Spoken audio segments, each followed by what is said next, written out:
তা ছেলে কি করে? বাবা ও গ্র্যাজুয়েশন কমপ্লিট করেছে। মানে চাকরি বাকরি কি কিছু করে?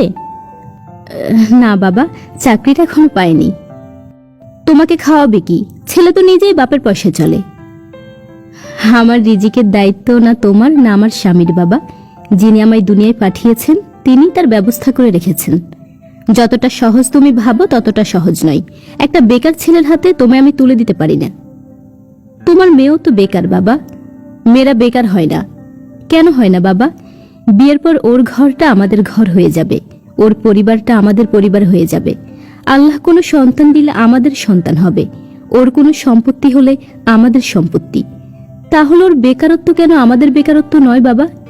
যে মানুষটা তার সুখের সাফল্যের পুরো ভাগটা আমায় দিল, তার ব্যর্থতার ভাগটা নিব না? এসব কথায় সাহিত্য চলে, পেট চলে না। 3 বেলা চিকেন ছাড়া যে খাবার মুখে দিতে পারে না, সেও বাড়িতে গিয়ে আলু সেদ্ধ খাবে। হ্যাঁ বাবা, তুমি ঠিকই বলেছ, চিকেন ছাড়া আমার আসলেই চলে না। কিন্তু বাবা, বেঁচে থাকতে পেটে খাবার দিতে হয়, সেটা যে কোরমা পোলাও হতে হবে এমন তো কথা নেই। আমার এ বাড়িতে চিকেনে দিন চলে গেছে, ও বাড়িতে আলু সেদ্ধতেও চলে যাবে। চিকেন থেকে আলু সেদ্ধতে যাওয়ার জার্নিটা এতটাও ইজি নয়, তুমি জানো এটা, তাই না? তোমার মেয়ে হয়েছি আর এটা জানবো না? আমি এমন এক বাবার মেয়ে যে একটা সময় ওই আলু সেদ্ধটা পাওয়ার জন্য সৎমায়ের লাঠিঝাঁটা খেয়েছে।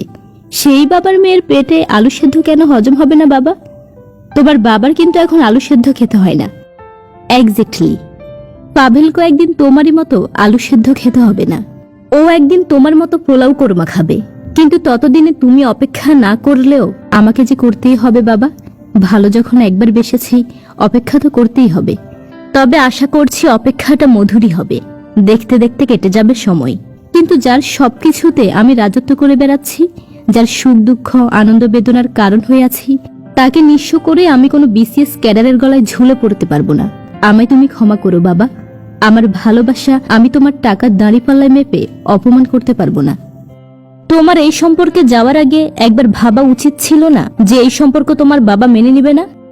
আমি কি করে বুঝবো বলো? একজন আলু সেদ্ধ খেয়ে বড় হওয়া মানুষ আরেকজন মানুষকে আলু সেদ্ধ খাওয়ার অপরাধে রিজেক্ট করবে? বাবার মতে 2 মাস পরে আমাদের বিয়ে হয়। আমি তখন অনার্স ফাইনাল ইয়ারে, আর ও প্রতিদিন স্যুট টাই পরে ইন্টারভিউ এর জন্য এই অফিস থেকে ওই অফিসে ঘুরছে। 1 বছর হতে চলল। না না, আমাকে কিন্তু আলু সেদ্ধ খেতে হয়নি। আমার নতুন বাবা মানে পাভেলের বাবা 3 বেলা চিকেন খাওয়াতে না পারলেও সপ্তাহে 3 দিন ঠিকই খাইয়েছেন। শাশুড়ি মা প্রথমে খুব চুপচাপ থাকতেন, ভাবতেন বড়লোকের মেয়ে, তার উপর তার ছেলে ভালোবেসে বিয়ে করেছে, এখন তো ছেলের বউয়ের আঁচলতলা হয়েই থাকতে হবে। পাভেল বাড়ি ফিরলেই আমি ওকে আগে মায়ের কাছে পাঠাই। ও মায়ের সাথে কথা বলে, ইন্টারভিউ কেমন হলো, মায়ের ওষুধ আছে কিনা, প্রেশার ঠিক আছে কিনা এসব দেখে। মাকে খাবার দেওয়ার বায়না করে রুমে ফিরে আসে। রান্নাটা আমি করলেও সবাইকে বেড়ে খাওয়ানোর দায়িত্বটা মাকেই দেই। 10 টাকা থেকে 10,000 টাকার কেনাকাটা মায়ের খাটে বসে ভাগ করা হয়। যেখানেই যাওয়া হোক মায়ের পারমিশনটা সবার আগে। এভাবেই মায়ের ভালোবাসাও পেয়ে যাই। পাভেলের যে ছোট্ট ভাইটা, ও একদিন আমার সন্তানের মতো হয়ে ওঠে। সব ঠিক থাকলেও পাভেলের ফ্যাকাশে মুখটা আমায় ঘুমোতে দিত না। বিয়ে কইরা আনছে অথচ কামাই করার মুরদ নাই। ও বউ থাকবে নাকি? আর তাবিজ কইরা আনছে, এতদিন পোলারে খাওয়াইছে, এখন বউরে খাওয়াই, কয়দিন পর নাতি নাতকুরে খাওয়াবে। এসব কথা আমার পাভেল নিতে পারে না। ওর চোখের পানিতে আমার বুক ভিজে যায়। কিছু বলতে পারি না আমি, গলা শুকিয়ে যায়। চুপচাপ আমার বুকে জড়িয়ে শুয়ে থাকে। আমার অনার্স ফাইনাল ইয়ারের এক্সামও শেষ। না, আর চাকরির পেছনে ছোটা নয়। মায়ের দেয়া গয়নাগুলো বিক্রি করে পাভেলের জমানো কিছু টাকা নিয়ে নেমে পড়ি। ছোট একটা দোকানও কিনে ফেলি। এক সাইডে ছেলেদের ড্রেস জুতো, অন্য সাইডে মেয়েদের প্রসাধনী। দুজনেরই অনেক কষ্ট হতো। সকাল সকাল দুজন একসাথে সংসারের কাজবাজ সেরে বিকেলে বাসায় ফিরে রান্না করে সবার সাথে রাতের খাবার। এটাই হলো ডেইলি রুটিন আমাদের। আমাদের রেস্ট বলতে ছিল রাতে খাবারের পর আমাদের ছোট্ট বারান্দায় মাদুর বিছিয়ে ওর কোলে মাথা রেখে আকাশ দেখা, দুজনকে গান গেয়ে শোনানো। কষ্ট হচ্ছিল সবারই বিজনেসটা দাঁড় করাতে। হাজার কষ্টের দিন নেই আমাদের।